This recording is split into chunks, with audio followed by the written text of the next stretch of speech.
I'll be on time. If you're late, that's your karma. It's okay. I'll stand and I'll sit with God for a few minutes. Do mantra. And as you get clean, but it's still not the living spirit. It's impeccable, but it's not yet the flip. It's a kind of a plateau that comes. And in the cleaning and impeccability, you begin to see what parts you have to play in your incarnation, what your responsibilities are to parents, to children, to country, to religion, to all of the reference groups of which you're a part. If you're black, or if you're Chicano, or if you're a woman or a man, or whatever reference group you have to honor that in some way. You don't identify with it. You don't get lost in it, but you have to honor it. And honor it means you have to acknowledge its existence and render unto Caesar what is Caesar's. You have to live with it all. You can't make believe it isn't. Because every time you push something under the rug, there is a karma cost. And if you're going to be an impeccable warrior, you just got to be an impeccable warrior. And to be impeccable on all planes means that the planes have to all be integrated finally.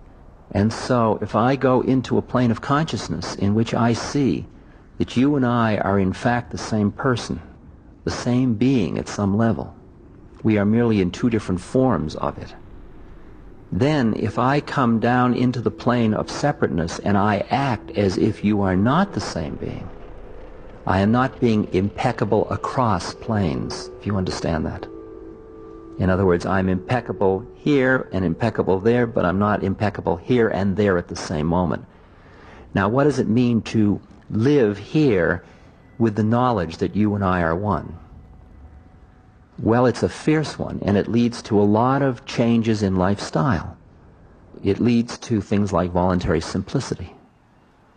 It leads to a simplifying of life, because a lot of stuff you look at, like, for example, I'm connected with a thing called the Seva Foundation, which is concerned with blindness in the world. I know, from the meetings in which this was discussed, I know that there are 60,000 people in India at this moment who are blind. It means they have to be led around. They're totally not able to be part of the workforce except in a very, very peripheral way. And their blindness could be alleviated by a 4-minute operation that would cost $5. Now, if you can imagine what it's like, just close your eyes for a second and feel what it's like to be blind. Okay? And think of living your life this way, knowing that for 4 minutes and $5 you could have your sight back. Okay? Now, when you know that statistic, what did you use your last $5 for? Or is that person that's blind them? Or is it us? And if it was you that was blind and you had $5, would you use your $5 to heal that blindness? Or would you use the $5 to go to a movie? You wouldn't go to a movie if you were blind. To buy a pizza? How about to buy an extra shirt? How about to put a third of a tank of gas in your car? To go riding for the afternoon with somebody else driving, I assume. You begin to see the relative nature of the values and how it changes the minute you realize there's no them, there's only us. The following words of Gandhi are in large letters at the shrine area of his cremation place in Rajghat. These are cut in stone.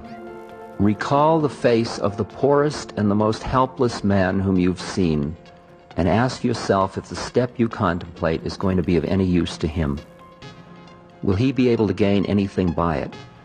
Will it restore him to control over his own life and destiny?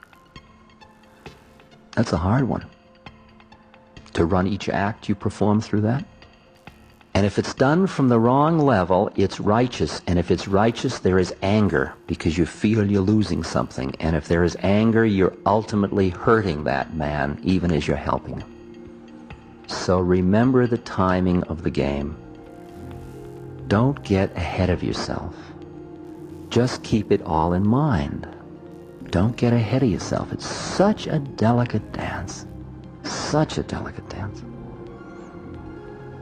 But at the point where you begin to have the wisdom to see all these planes and realize that there is no way to stand when you're just open to not standing anywhere. Every act you perform is Taoist, is in the Dharma. It comes out of the totality of your inner being, because each of us has to find the way we will manifest. You can't manifest the way I manifest. You can't mimic or imitate another human being. You've got to hear what your unique position is. There are people that are at a moment in history where they are just at a place where they have an opportunity to play a part. Like Lincoln played in relation to slavery. And Maharaji said, you know, Lincoln was a great president. And I said, yes, Maharaji, he was. And he said, because he knew that Christ was president. He was only acting president. Okay. Are you a mother? God is the mother. You are only acting mother. Do you have money? It's God's money. I'm only the treasurer of the corporation. It's a whole other sense of identity about your relationship to the forms of the universe. To be impeccable begins to appreciate your identities in your family, in your country, to all humanity, to the cosmos, to the earth, and so on. There was a time when Mahatma Gandhi was the senior advisor to the Congress Party in India, and the English had become very oppressive, extremely oppressive to the Indians. And the Indians finally realized they just had to get rid of the British. Here were the British, the most powerful nation in the world. And they came to Gandhi, the Congress Party came to Gandhi, and they said, would you help us? What do you suggest we do? And he said, I don't know. He said, I'll have to meditate on it. And he went into meditation, and after a week they came and they said, well, Mahatma Ji, what do we do? And he said, I don't know. I'm still meditating on it. And a month and a half later, they were all totally furious because politicians want to have an action to take. And he kept stalling and stalling, saying, I haven't heard it yet. And finally he came out and he said, I heard it. And he just started walking towards the ocean. The British had imposed a tax on the Indian people, a salt tax, which meant that they had to buy salt from a British company, even though salt was readily available in India. And each Indian family had to spend up to 2 weeks of their income for salt a year, because it's a hot country and they needed the salt. And Mahatma Gandhi just started marching with his followers, about 70 people, towards the ocean, and pretty soon more and more people joined them, and people were lining the path, and he just went there, and he finally got to the ocean, and he went in and he took his bath, purification in the mother in the ocean, and then he came back up and he walked up on the shore, and he reached down and he picked up a handful of salt, which God had deposited on the ocean edge. But he was mining his own salt. He was breaking the British law. And that one act of picking up a handful of salt, within a month, 60,000 Indians had been imprisoned for mining their own salt. And that single act was the major turning point in breaking the back of the British. The most powerful country in the world, one scrawny old man went and reached down and picked up one handful of salt. And his statement is important, I think, for us. He said about that act, he said, there comes a time when an individual becomes irresistible and his or her action becomes all-pervasive in its effect. This comes when the person reduces himself or herself to zero. He wasn't doing the act. The act was merely being done through him. whole interesting space. Because he knew Christ was president. He was only acting president. That's the zero part of it. And Gandhi also said, God demands nothing less than complete self-surrender as the price for the only real freedom that is worth having. And when a person thus loses self, that person immediately finds self in the service of all that lives. Such service becomes his delight and recreation, or recreation. He is a new man, or she is a new woman, never weary of spending himself or herself in the service of God's creation, which is the statement, not my, but thy will, O Lord. And how that manifests into daily life. I went through a period where I felt that my work was to just quiet my mind and open my heart. And I took courses, and I spent time in India, and I meditated. And then I felt I could hear Maharaji saying, Maharaji used to say to me, Ram Dass, you shouldn't be with people very much. You should be alone. You should take your food alone. You should eat alone. You should be alone. So I went back to the hotel after he said that, and I put a sign up in my door, do not disturb, and I stayed in my room. And 2 days later, a couple that was with us had a fight during the night. The next morning they were with Maharaji. And Maharaji said, you were fighting? And they said, yes. And when were you fighting? During the night. Well, did you go to Ram Dass? No. He had a sign, do not disturb. You didn't go to Ram Dass? He wasn't there for you? And he looked at me with disgust. And I was about to say to him, but Maharaji, you said I'm supposed to be alone. And in those conflicting messages is the message. Because at first, you have to be alone by pulling back from people. And you do it, and then you pull back, and then you hear Maharaji saying, serve people, feed people, so you come out. And then you get stuck in the being with people, and you pull back. But you understand what the game is. Finally, the game is to be with people, and yet always be alone. You always sit, you always rest in your own being. Maharaji said, your only friend is God. And you ultimately stop looking for it all out in the world because you're just busy being it. You just are it. Then you're ready to do what needs to be done. Your body and your mind and your heart become merely instruments of the process. For a long time in the 60s, there was a great schism or schism between the social action people and the spiritual people. And you either joined Hare Krishna or you went and fought the Chicago police. And everybody was misunderstanding everybody else. And we all knew everybody was a good guy, but it was, you're not a good guy like I'm a good guy, so it's not good enough. And then over the years, our compassion deepened a little bit. And we began to hear each other much better. Because we were busy denying another part of ourselves. And a lot of the people that were in the political activist group realized that as long as they were acting out of anger to change something, out of the anger of the injustice, they were perpetuating the anger. That an angry person lives in an angry world. And that somehow they had to be able to make a strong statement of opposition to another human being and yet have love in their hearts for that other being at the same moment. And they realized that, they understood it, and they started to work on themselves. And on the other side of the coin, those of us that were busy finding ourselves quiet and peaceful, but realized we hadn't honored our incarnation, and we had to take part in the play of the world, more and more.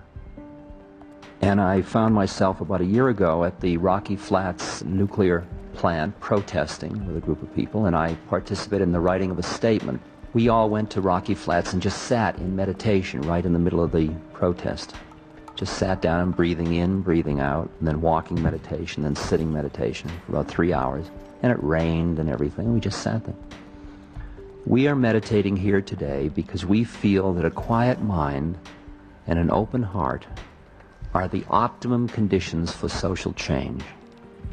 What we want to say is that we have no enemies either here at Rocky Flats or across the Pacific Ocean. We are all part of the same organism, striving in our own ways to maintain the health and unity of the whole. It is the nature of our beings as individuals that defines the quality and power of the statement. By focusing on each breath, we are affirming the dignity of life in the simplest way possible. We extend our compassion to those everywhere who live in fear of nuclear annihilation, and may we all experience clarity of mind and learn to share it constructively with each other. Now, social action is only one part of the dance, because we face anywhere from another 5 minutes to, in some cases, maybe another 50 years of experiences in life. And those experiences may go in any direction. There may be some terrible Holocaust. Maybe there'll be a nuclear bomb dropped in Chicago, and it'll spread over every place, and all of us will become diseased, and will become crippled and maimed, and we'll spend years in suffering. And maybe there'll be years of peace and prosperity, and we will all have to deal with the experiences of plenty and the discontinuity of us having plenty and others not. And you've got to stay conscious at all these levels all at once. Whatever experiences are going to come down the pike, as people say to me, is the Armageddon coming? Or is this the Aquarian Age and it's all starting, the beginning of the new age, or is it all going to hell? And I answer sort of like Ramana Maharshi answered. Ramana Maharshi's answer was, what are you worried about the future for? You can't even be in the present. Because if you're in the present moment, that's the best preparation you can do for being in the future, for whatever the future will hold. If you're living right here consciously, that's the optimum strategy for preparing for the future. Because if I say to you the world is going to end, I just have information that the button has been pushed and the bombers are coming and it's going to land here in like 3 minutes. What are you going to do? Go to the toilet? You're going to call home? You're going to pray? Because everything you have been up to this moment, it's that thing about Gandhi in the railway station, my life is my message. That was his message. My life is my message.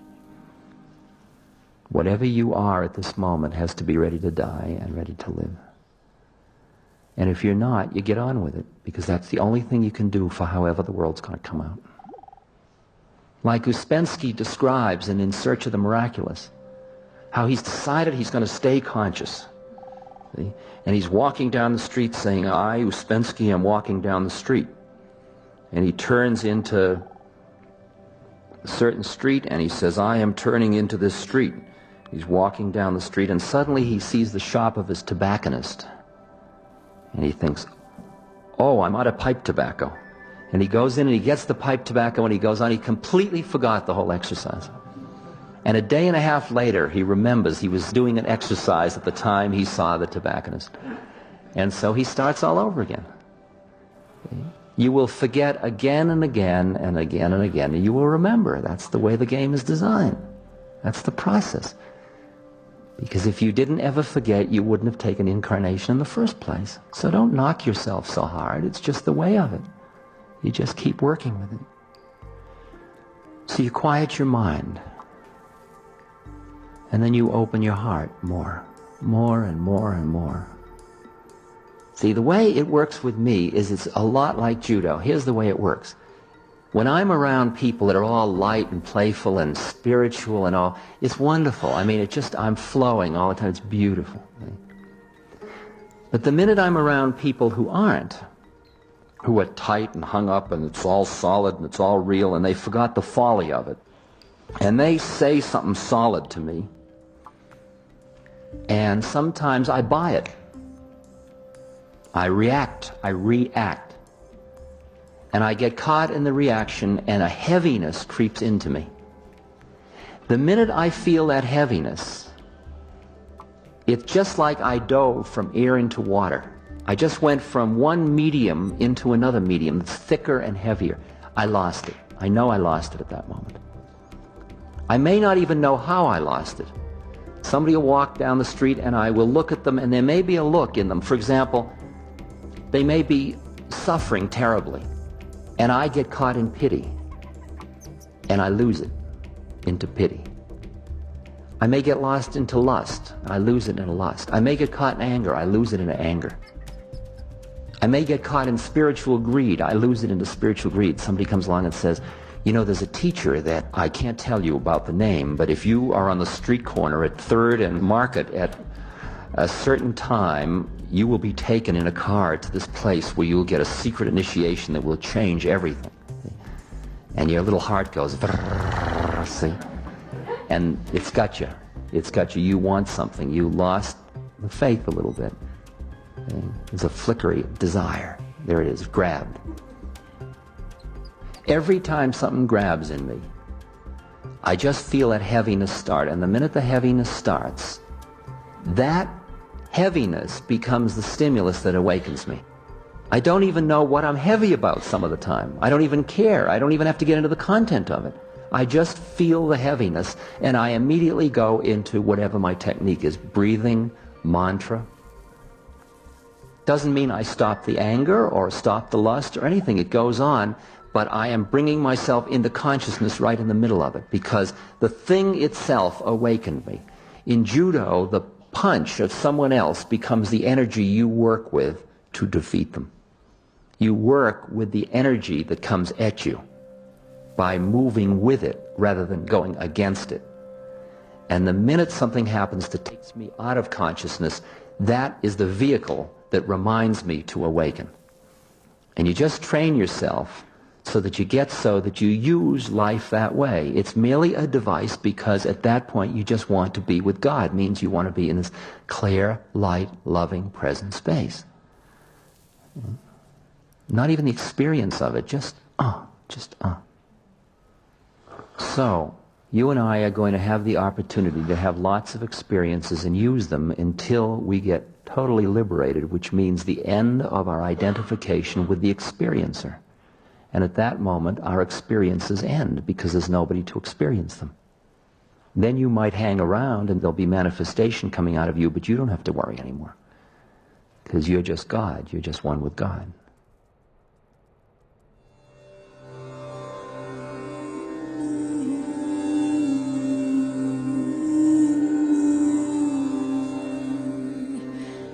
This concludes Session 7. Our program continues with Session 8.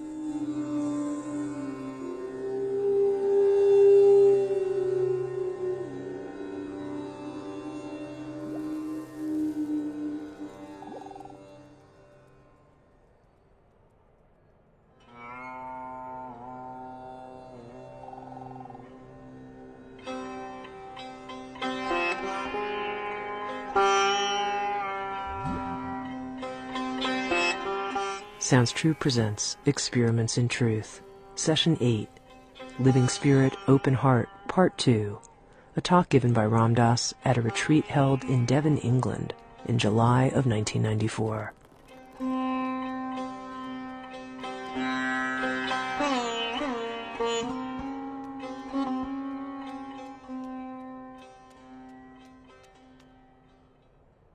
One of the sticking points in the spiritual journey is the relation about getting high and being free.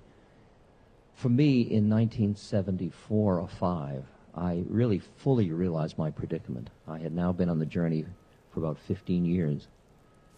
And when I spiritually started to awaken, the Eastern models that were available to me were basically renunciate models. They were basically rooted in the assumption that the desire systems on the physical, psychological plane were so powerful and one was addicted to them so strongly that the only way to start to tune to these quieter, deeper other planes of consciousness was to remove oneself from the environments in which the worldly desire systems were operative. So therefore, if you could go into a cave or go to an ashram, and in the ashram there was celibacy, and there was lack of spicy foods, and there was lack of social interplay, and there were no advertising things, and you didn't read the newspapers, and you didn't listen to the radio, and you just pulled yourself back from the kind of panoply of worldly desires in order to quiet down enough to hear these other planes of consciousness. And you get incredibly high under those conditions. My energies in doing a tremendous amount of kundalini or energy work with my breath, I was wired and slept very little. And the predicament that I finally recognized was that the Buddhist doctrine that the cause of suffering is the attraction and the aversion in the mind, that even though I was high and really out there and in bliss and rapture, there was still inherent in that situation suffering, because there was an aversion to the physical, worldly, psychological stuff. That is, I had gotten high through pushing it away. And I didn't really want to have commerce with it. People come to me and they used to, they don't anymore, but they used to come to me and they'd say, I live in the mountains because the cities really bring me down. And I'd say, could you give me a spiritual practice? And before 74, I would say, well, meditate more deeply, do more pranayama and stuff. After 74, I'd say, go live in the city. Because I began to see that the pushing away of the world was a stance, and that stance made me frightened of that world. Frightened that it would undercut my high, it would undercut my feeling of spiritual connectedness. And so around the middle 70s, I really did an about-face. And later, much later, when I met my disembodied friend Emmanuel, and I said to Emmanuel, through the woman who is the channel for him, I said, Emmanuel, what am I doing on this plane? Who made this error? I mean, why am I in the world? I'm much too pure for this. And he said, Ram Dass, he said, you're in school. Why don't you try taking the curriculum? The reason I bring him up is because that way of stating it was extremely useful to me. Because I began to look at my life situation as a curriculum that was designed in order to help me awaken and become free. Now, the predicament with coming back and facing the world is that when you have opened a lot spiritually and then turn and look at the world, what you are aware of is the absolute immensity of the suffering that is inherent in existing in form. And for most of us, the way we deal in our daily lives with the suffering that exists in the world, the fact that there are so many billions of people at this moment whose stomachs lack proper food and nourishment, who are hungry. I mean, how do we deal with it? We're sitting here and we're dealing with our brothers and sisters who are starving. And some of us have money in the bank, and these people are still starving. And we are part of a web of a situation that is creating suffering. We can say, oh, they did it to themselves, but we know that that's fraudulent. That's not the way it is. We're part of conditions that have suffering inherent within them. Now, most of us deal with that through devices of denial, through turning away, through hardening. What we do is we armor our hearts. We veil our hearts with our minds. We have rationalizations. Well, I can't do anything about it, or I gave at the office, or whatever we do, to give ourselves the feeling we can go on in the presence of this suffering and function. And very few of us fully appreciate the cost of that. The cost of that kind of armoring of the heart. Because you and I as entities just like our intellects are fed by ideas, our spirit or intuitive heart is fed by a boundless interaction with that which is around us, where there are no boundaries. You could call it love, you could call it presence, you could call it isness. There are a lot of words. They don't describe, they just point at it. But you can tell, you know yourself, that when you love something, when you love a rose, or you love another person, or you love a beauty, or you know how it feeds you, the way in which love feeds you. And it feeds each other in a loving relationship. And so you can say, I can love her or him, but I can't love them because I can't afford to, because that's too much suffering for me. The cost of doing that veiling means that you protect your heart, and it feels protected and less vulnerable, but it is also very deadened in the process. There's no longer the kind of living spiritual interchange of energy that comes from being in love in the universe. And I think people go around, most people go around, running on about 1 or 2 cylinders out of their 8 or something. And they have cut themselves off, and the veil of the heart is the mind. And they have veiled themselves with thought, which makes them feel safe, but also cuts down the juice, the feeding of the spirit. And I don't know how to say, the feeding of the spirit isn't quite the right term, but you have a sense of what I'm trying to talk about. But it seems very difficult to conceive of how you would deal with the immensity of the suffering without closing down your heart. How could you bear it? How can you bear what is unbearable? I mean, the immensity of the suffering, and you don't have to go to the poor. You can look at the rich. Look at the lines in their faces. Look at the tension. Look at the panic. Look at the people that are involved in any of the economic systems of the world at the moment.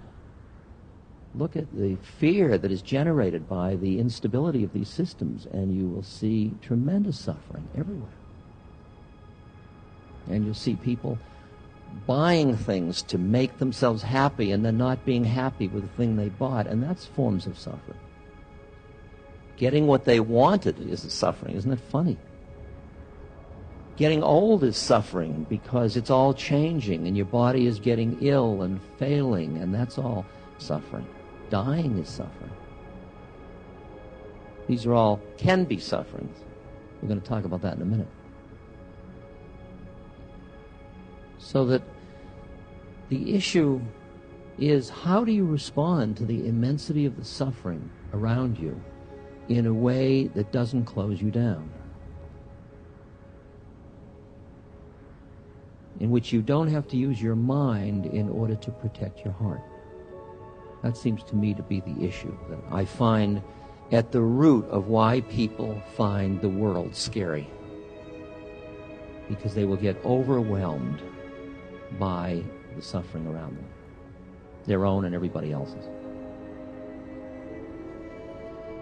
In the United States now, in any major city, in Los Angeles or New York or San Francisco, you are constantly, when you're walking through the main part of town, walking over homeless people. You're used to it in India. If you live in Calcutta, half the population's living like that.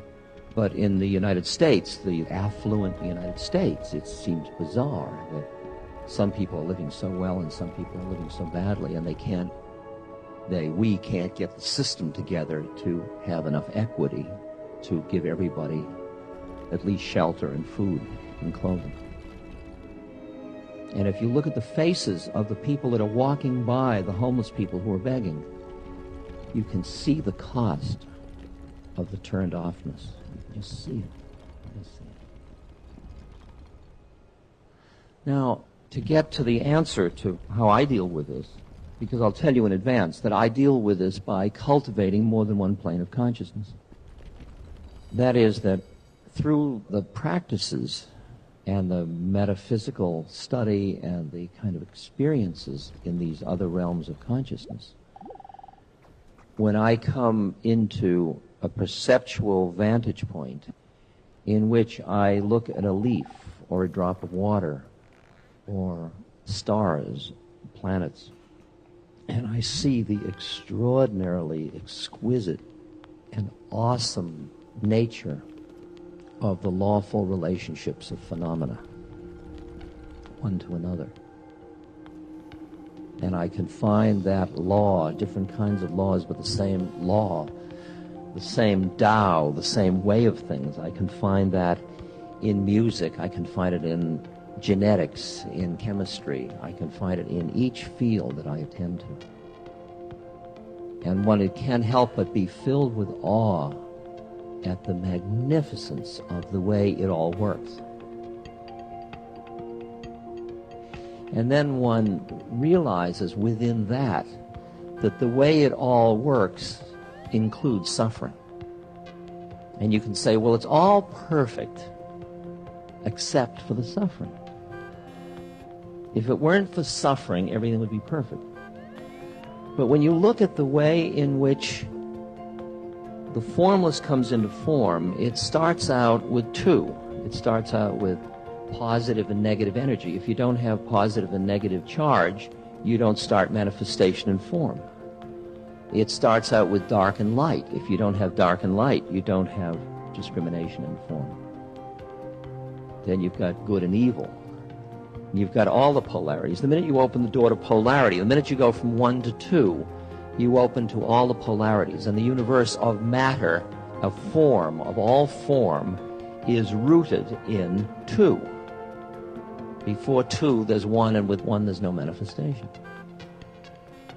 And then I say, and this is partly rationalization, it's partly my intellect playing, that the people like my guru and the mystics that I've come in contact with, who I know are wide open to what is in the world, look at suffering differently than I look at it. And I see that my perception is defined by my identification with me as a physical, psychological entity. That colors what I'm able to see of the mystery of the universe. And that coloring awakens in me empathy and generates in me fear when I am in the presence of so much suffering. And I see that when I read the words of the masters, spiritual masters, when I plumb the depths of mysticism as best as my light will allow, there are moments when I feel that the mystery has an inherent wisdom in it that my rational, linear, analytic mind cannot understand, cannot grok, it cannot handle it, because my intellectual, analytic, judging, rational mind is a subsystem within a metasystem. And those of you that understand logic know that a subsystem cannot subsume a metasystem under it. So I am faced with a predicament that the tool that I have developed, which is my analytic mind, is inadequate to the task of understanding the nature of suffering. And all I can end up doing with my mind is judging it and judging God and saying, somehow somebody screwed up badly. Instead of saying, maybe I don't understand. So you can hear that that's partly rationalization of the mind, but it's rooted in something very deep that is very true in my being. When I was in India in 1971, second time I was there was tremendous devastation in Bangladesh. And I had a Volkswagen microbus. And I wanted to use it as an ambulance and go over and help. And it turned out, had I gone, it wouldn't have worked. I mean, there were miles of cars and nothing happened, and the gas ran out and everything. But at the time, I was so upset about the plight of these people that I was distraught. And I went to my guru to get his blessings to go with my car to do this. And he wouldn't stop me. I mean, he wouldn't do anything. He said, of course, if you desire, do what you want. But then he was quiet for a minute, and he said, Ram Dass, don't you see it's all perfect? And I remember, here I love this man so deeply, but I remember feeling as if this was an obscenity. That he had just said something obscene to me. How could he say that children starving to death was perfect? How could he say it? How could he even conceive of it? Now, he wasn't saying that it didn't stink. He wasn't saying it wasn't awful. And he was a person of incredible compassion that I knew. I've watched him cry many times. He fed everybody he could. He did what he could all the time. What he was saying is, Ram Dass, you've lost your balance. You're out of balance. And the balance is the balance of planes of consciousness. The balance is getting so obsessed with the suffering that you end up railing against the unknown organization of it all, even though your mind can't understand it. It's like saying, I assume the mystery is a failure. But you don't know that. It's a mystery. Now, I could see immediately that one could use, oh, it's all perfect, like it's all karma, as a rationalization for not acting. And we're not talking about the cheap cop-out. That is not what we're dealing with here. We're dealing with where one can stand in one's awareness that allows one to be in the presence of what is in the universe without closing the heart. Because if you close or armor the heart in order to be in the universe, you have become a crippled instrument for the healing of the universe. So the exercise is, how do you keep your heart open in hell, basically? Because it is a hell of suffering if you look at it that way. Now, part of it has to do with the fear of the vulnerability of the breaking heart. My heart will break. My heart is breaking. Remember, I wrote a letter to a couple whose daughter had just, with her girlfriend, had gone to play tennis, her 11-year-old daughter, and had been raped and murdered. And I just couldn't conceive of the anguish and pain that these parents were feeling of. And yet I had to write a letter. I had to do something because they were people that were connected. And I said, there's very little I could say that would deal with your anguish.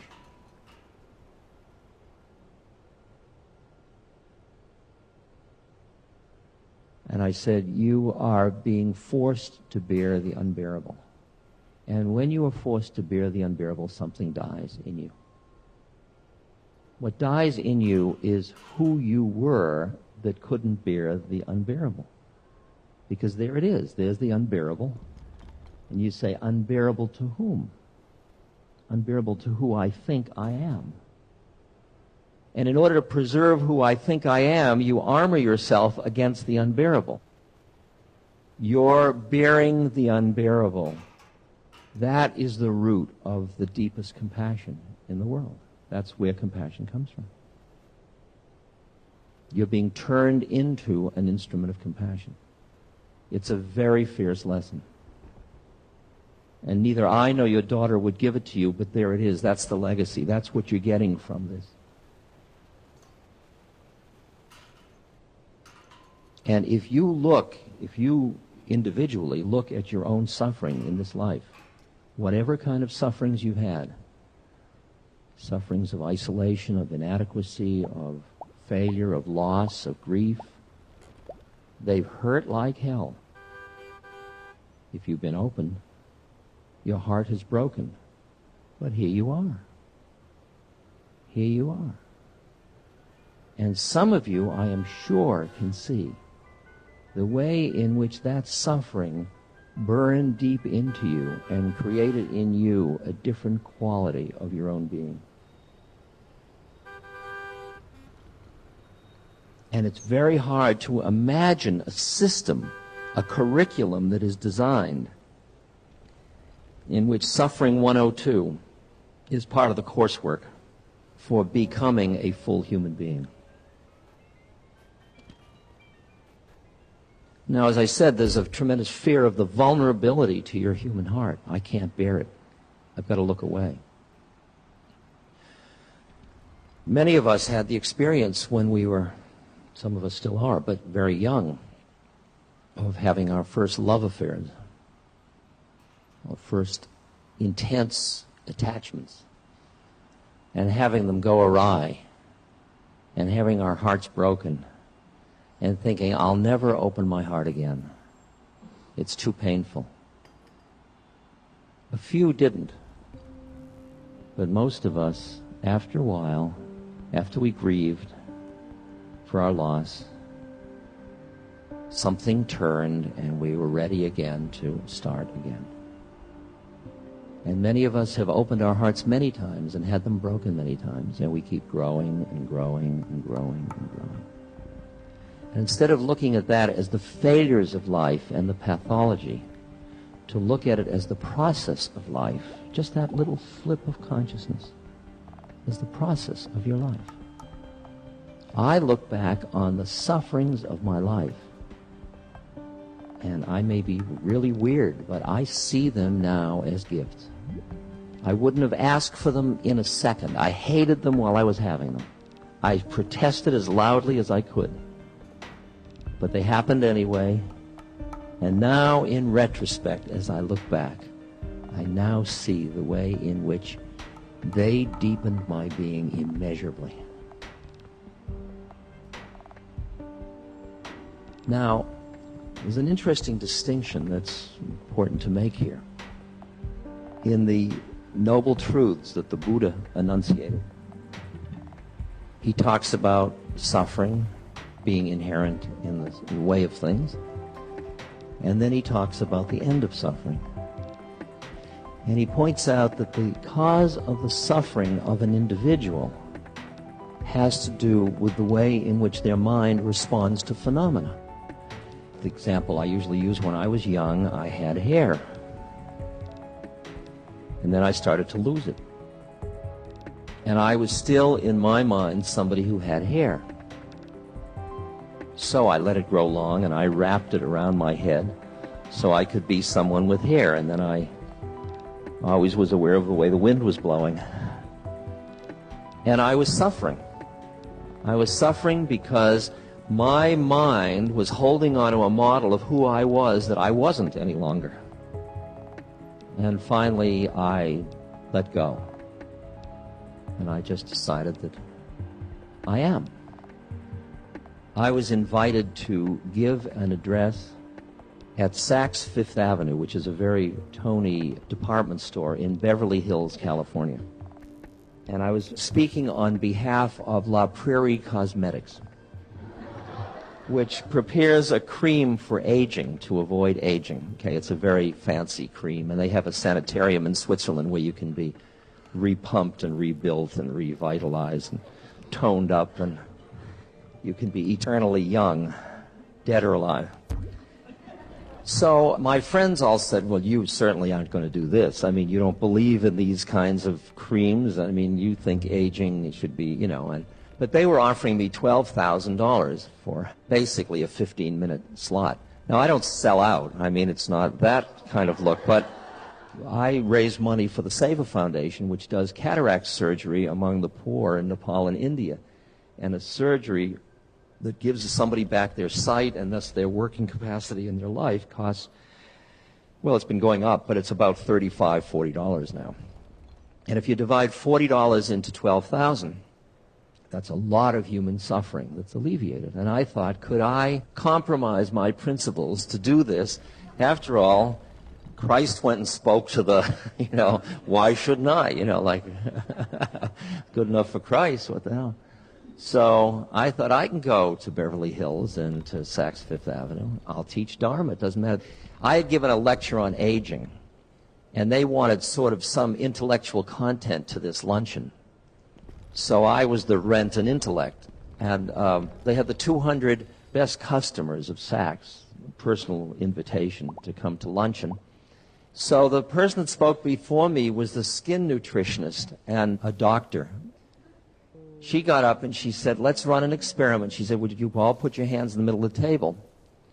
And then she said, if you take a little piece of skin and hold it for 5 seconds.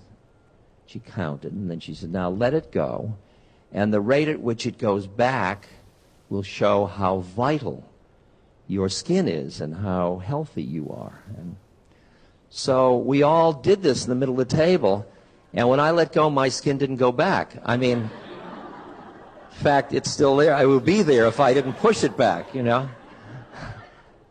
And they were all horrified. I mean, it was just like I had walked in without my pants on or something. I mean, this was... But what disturbed them even more was that I didn't care. They sent me a big box of creams, I want you to know. I mean, they really felt that I was an extremis. But I began to see, again, so much suffering, because the thing about aging is that it, like everything else in nature, is sort of built into the system. And when you pitch yourself against the system, the nature of things, you'd think somebody would be smart enough to see that inherent in that would be suffering. To put yourself against the way in which it all unfolds. I mean, this body is decaying. I can watch it decay. I took care of my father when he was dying at 90, and now I can see in my hands the beginning of those hands that I knew holding his hand as he was dying. I can see the loose skin and the veins and the spots and the... Oh, God, it's so beautiful. Instead of, aging. Now, the culture, the dysfunctional mythology around aging is one of the creators of so much suffering and the undermining of such a deep resource of wisdom in the world, the way in which we deal with aging.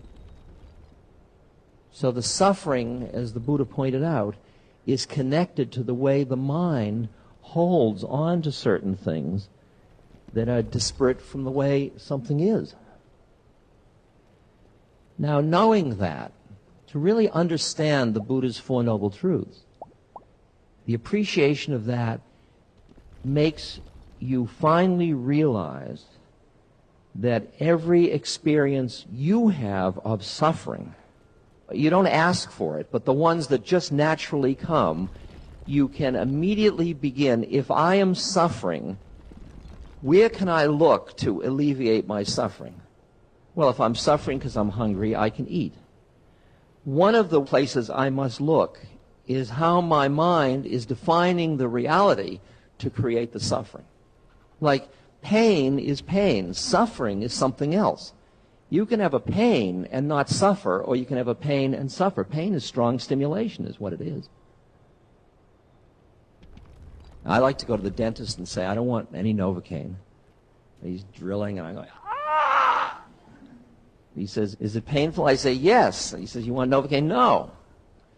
I mean, I'm a nut, but I'm attempting to take the pain and play with it to see what my tolerance is before it becomes suffering. Because pain is just pain, whether I make it into suffering or not. And I really realized when I was in the villages of India, I was living with people that were living so far below the poverty level of the United States.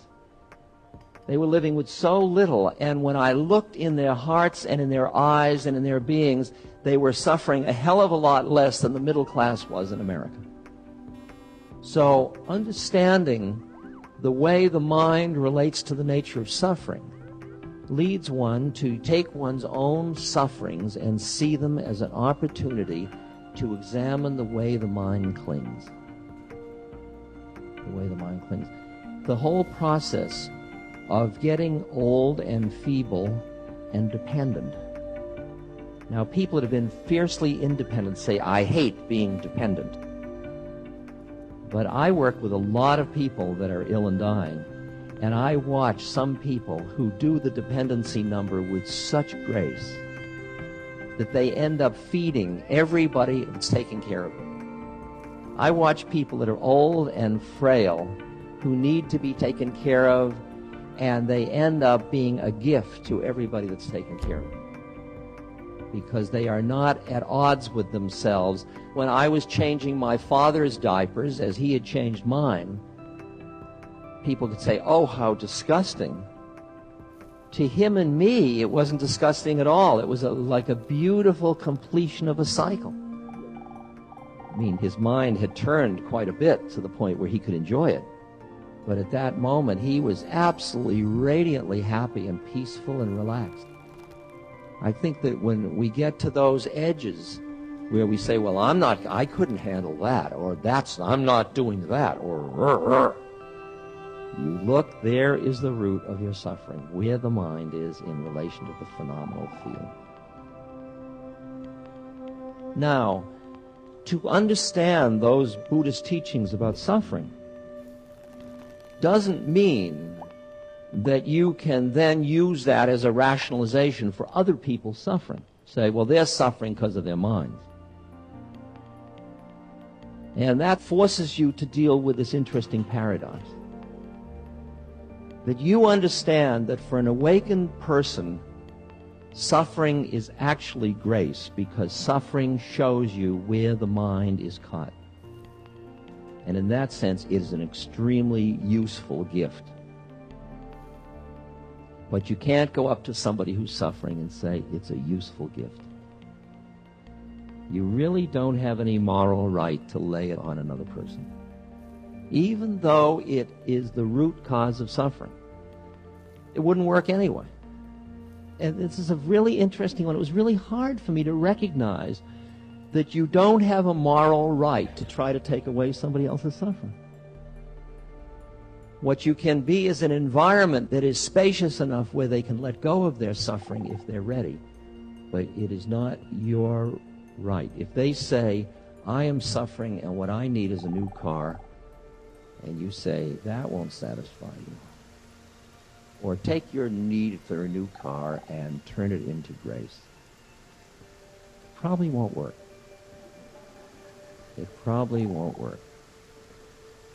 And I think what you do is you relieve suffering in whatever way you can. And for different people, suffering is different. For one person, it's hungry, you give them food. For another person, you invite them to fast. The appreciation of the levels at which suffering is created. And know that the more your awareness is extricated from identification with a finite time and space locus, with your body and your personality, the more your awareness permeates and is part of what is. Out of that quality of being arises a compassion, because it's us suffering. It's the suffering in the universe. And just as if your body were suffering, you would do something. If your left hand were suffering, your right hand would pull it out of the fire or do something to help it. So you do what you can to relieve suffering. Because it's no longer their suffering. It's no longer her suffering or his suffering. It's the suffering. And it's no longer your compassion. It's the compassion. And you begin to see the dance of suffering and compassion. And you're just part of the dance.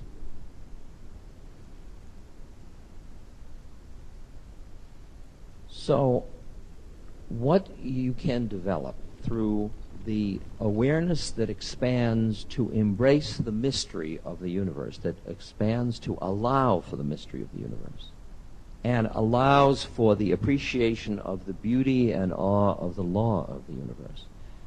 Those planes of consciousness balance and give perspective to the plane of consciousness in which you are a separate entity, in which your individual heart is breaking when you look at the suffering. It gives you a perspective that allows your heart to break again and again and again and again.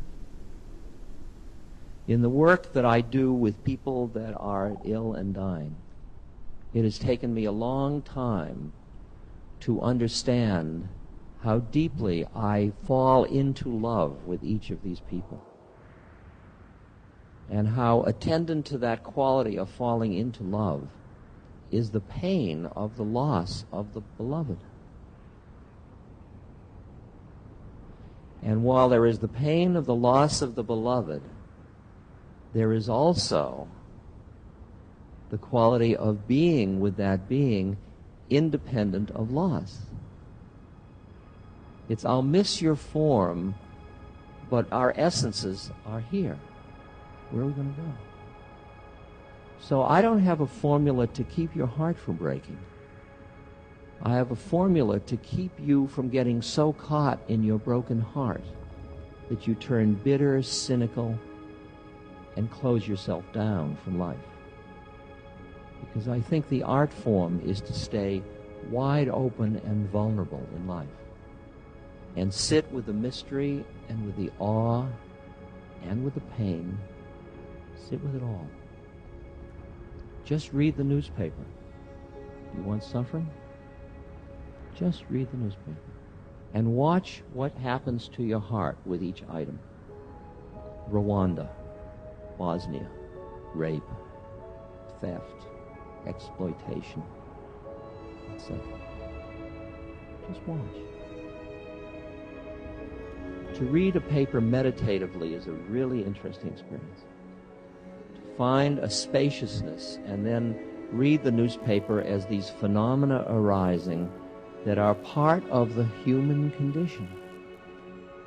What the human condition is at the moment has in it greed, it has lust, it has fear, it has anger, it has violence, it has all of that stuff, and it also has beauty, tenderness, care, joy, play.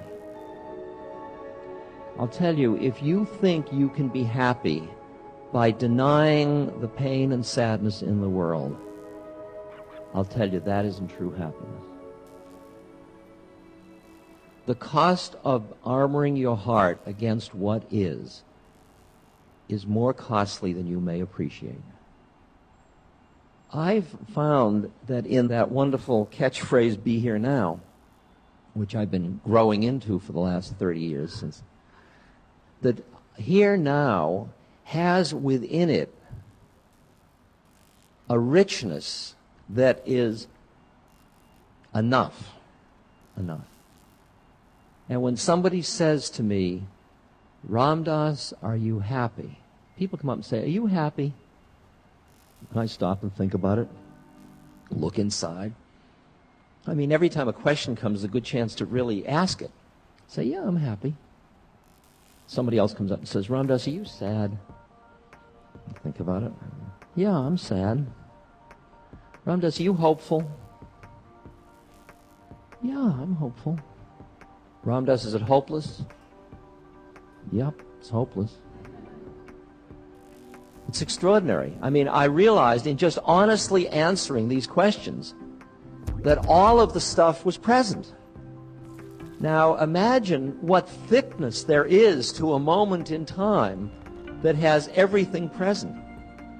This moment has in it the people in Rwanda. It doesn't not have them here. This moment has the richness and thickness of the broken heart, of the joy of the mother and father holding their new baby, of the rose in bloom, of the heartache of grief, of the loss of a long-term loved one. It has all of it in it. And it's thick, it's thick, it's thick with just living truth. And to be part of that is to really be like living spirit within the system. There is a line in the Tao that says, "Truth waits for eyes unclouded by longing." When you wish it were different, you can't see what is. You can't see what is.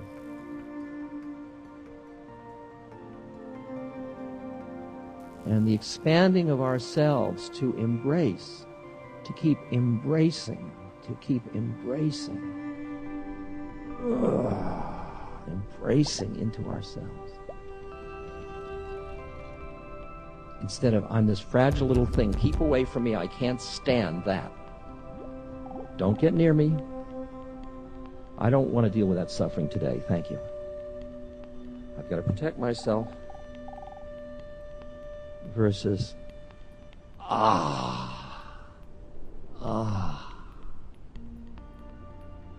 Not long ago, I took a 9-minute acid trip because I experiment with my consciousness when the opportunity presents itself. And in that, I turned into this huge woman. She was black. She was naked, had great breasts. She was reaching out and drawing all of the children, all of the beings who were all children, into herself. And she was gorging on it. I was gorging on it. It was like, ugh, ugh, ugh. And the people that I was with were running for a bucket, thinking I was about to vomit. And I was gorging on it, and at the same moment, I was in absolute ecstasy. It was an absolute ecstasy. And I saw it was the ecstasy of not turning myself off to the life around me, to all of it, to what is. And it scares the hell out of me. Because to bear the unbearable, you die. Who you are dies into being it. You are compassion. You don't have compassion, you are compassion. You are compassion.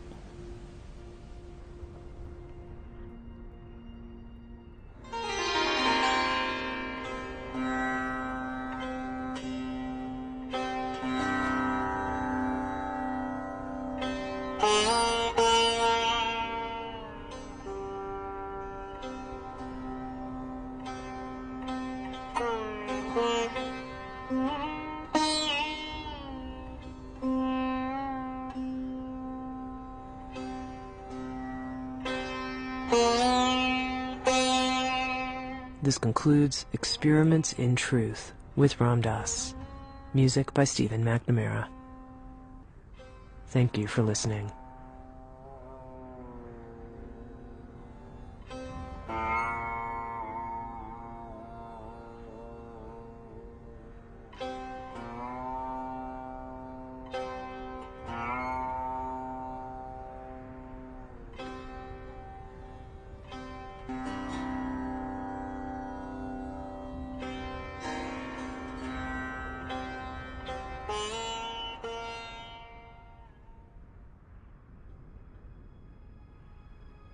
Audible hopes you have enjoyed this program.